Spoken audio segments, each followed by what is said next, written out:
hard not to talk about the elephant in the room.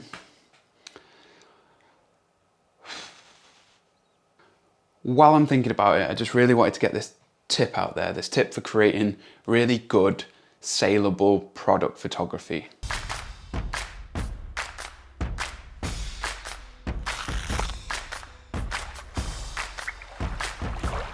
So the TLDR for this is come up with a character for your photo shoot that is the epitome of the people that you want to sell this item to or this idea to.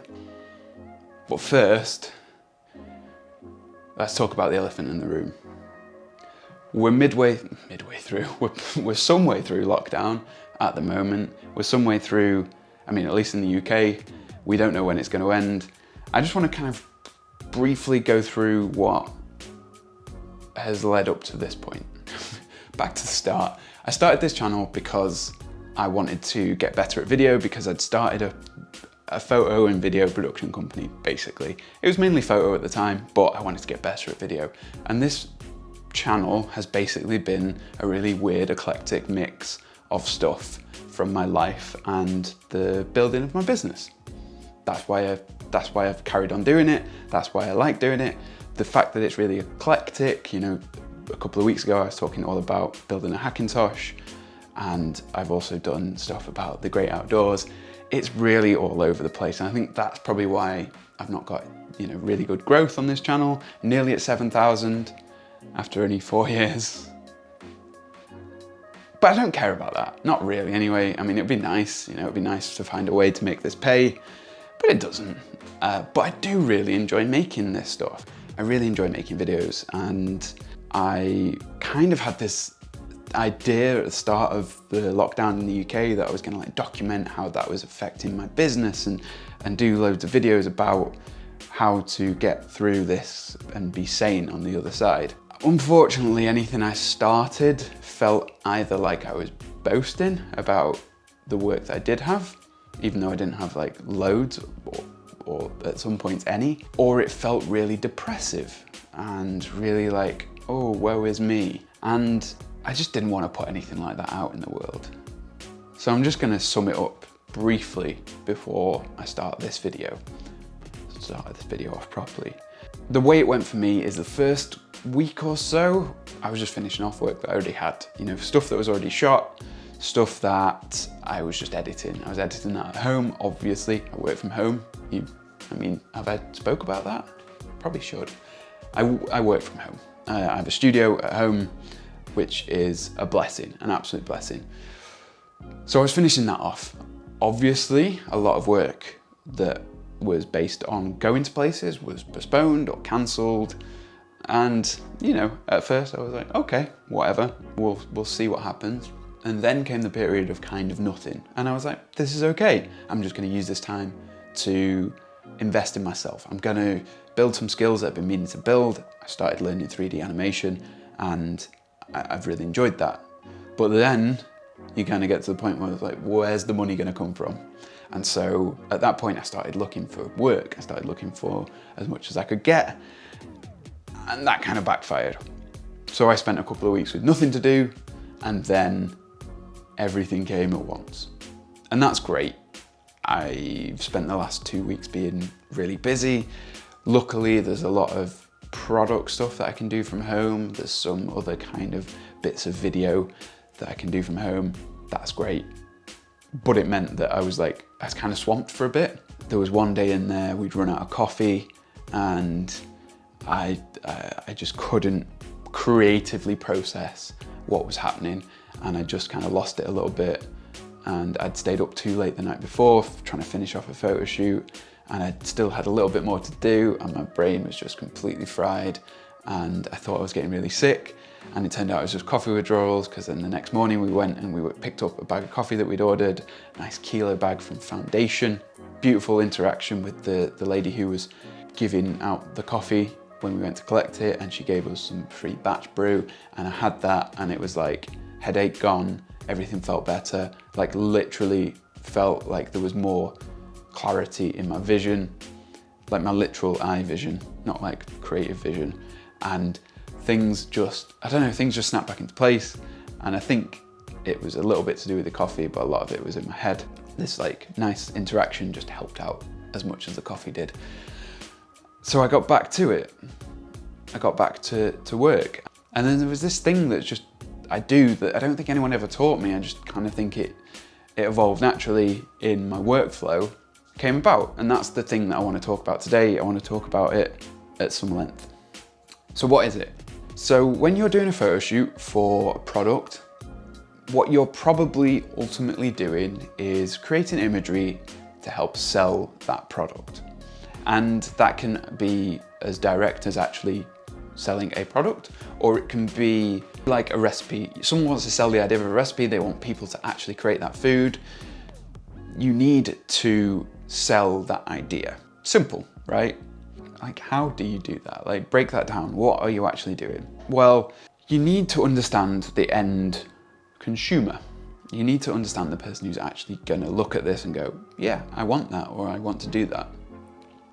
It could also be an experience. It could be photographing or creating a video of a place that you want people to travel to. Who do you want to travel there? When you're doing the photos for that or the video for that, when you're doing the planning, you need to come up with this person who epitomizes that consumer base. Who is that? And I know no one really likes the planning stage. I've heard this before. People think it's boring, and it's the bit of advice that I'm always giving out. People are like, how do I make my videos better? How do I make my photos better? Plan. And everyone's like, no one do that because it's boring.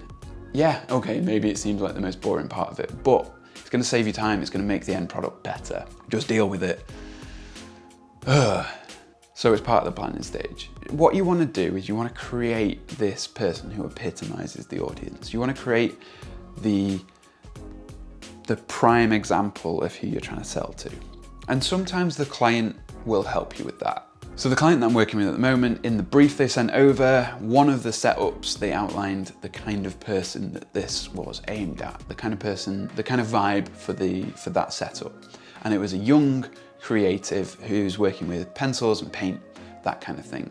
Who is that? How do you style a shoot that is a young creative who's interested in paint?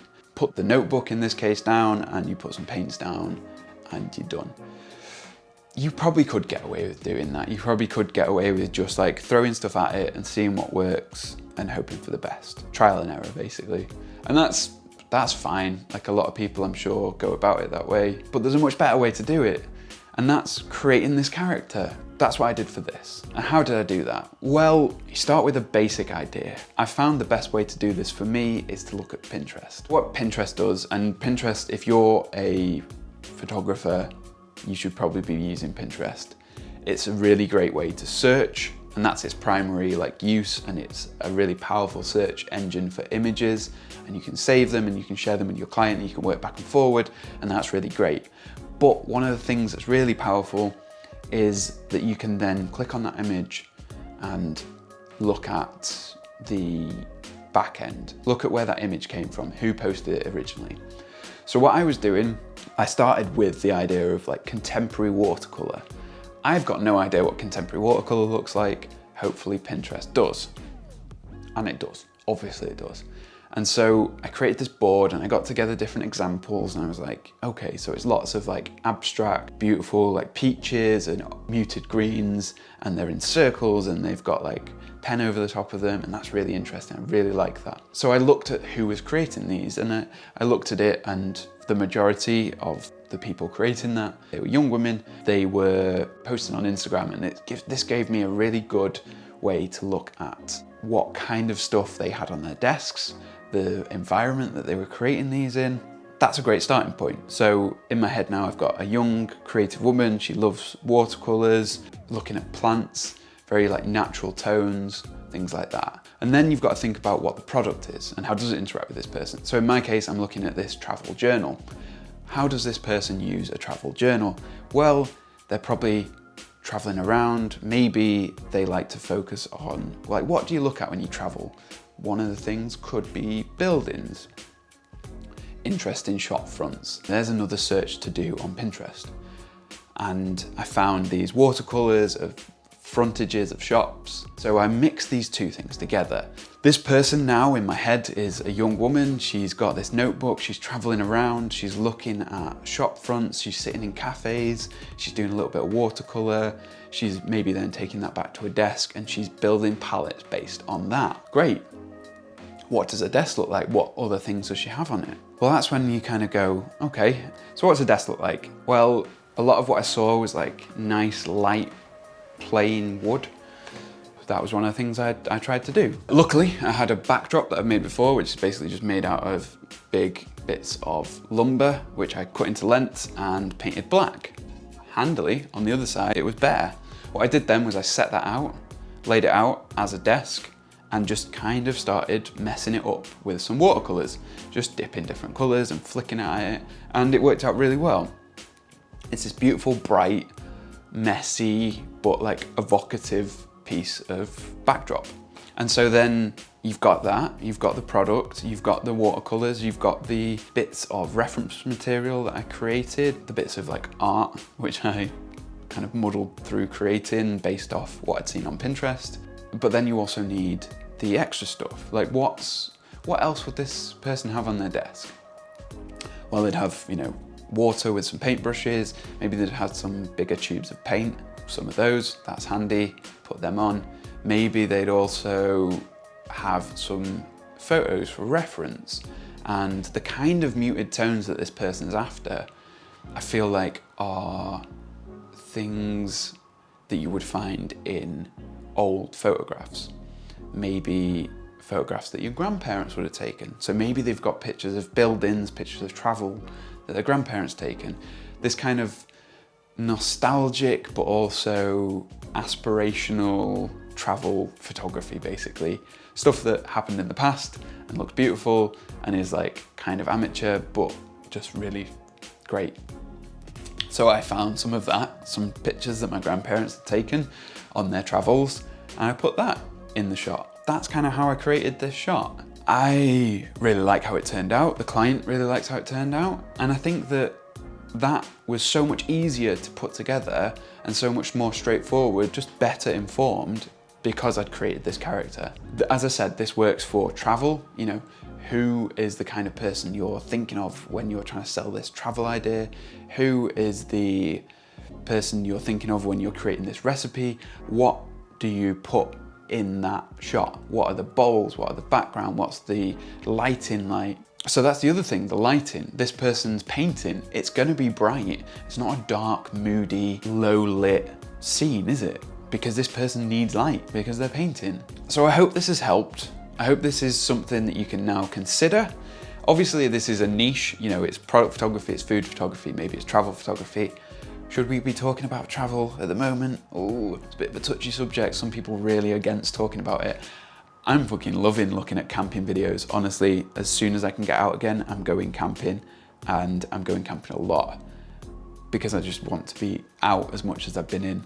I'm really enjoying that kind of stuff. So yeah, talk about travel. If you don't want to listen to it, don't listen to it. But travel, food, and product photography, maybe there's other things in there, I'm not sure. Is the portraits? I don't know. Is fashion considered product? Yes, it is probably.